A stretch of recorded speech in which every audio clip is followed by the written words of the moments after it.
Coca-Cola e água serve. Mas também o voo custou $95 para cada um. Então tá vazio aí, ó. Isso daí é a classe que tem maior espaço na perna. Quando é vermelho, ninguém pagou, só tem um cara lá na frente. O avião tá vazio, que não vou filmar, vamos filmar o pessoal lá atrás. Já estamos sobrevoando Mianmar. E Mianmar é meia hora menos, gente, meia hora menos. Em vez de mudar logo uma hora, os caras, o fuso horário dos caras é 6h30 a mais que GMT.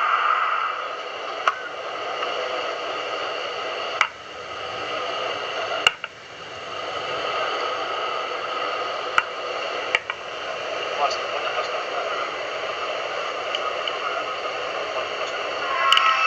Aí, pessoal, chegamos em Mandalay. Mianmar aí, já veio a qualidade do Buzz, a diferença aí já. Mais velho Buzz aí. Hello, how are you? Thank you. Não entendi nada, não aprendi aí nas palavras aí. Olha a diferença do Buzz aí, bem velho mesmo. Estamos em Mianmar, pousamos aqui, indo agora do aeroporto até a cidade de Mandalay. E uma coisa que eu percebi, opa, a mão é do lado direito aqui, né, do motorista, mas aí tá andando, eu falei, espera aí. Mas eu tô do lado direito da estrada, até comecei a reparar em carros. Tem carro com a mão do lado esquerdo e na mão do lado direito. Acho que eles importam os carros de qualquer país onde tá usado barato. Então a mão é que nem no Brasil, mas você pode comprar carro de qualquer lado aí.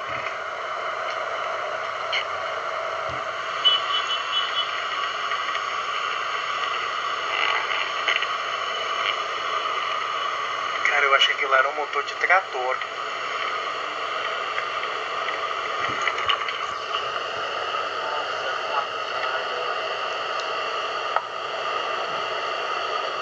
Aqui os homens usam saia. Deve ser muito legal, viu? Eles vão tocar ali pra vender.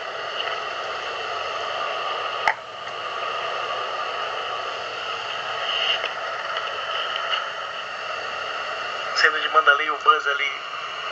O Pidekakung Express. Tem um Honda Fit ali. Ah, aqui chama Honda Fit. Quer dizer, apesar de que os carros são importados, né? Mandalay, Mianmar. Mingalaba. Aí, pessoal, já tô sabendo aí as primeiras palavras.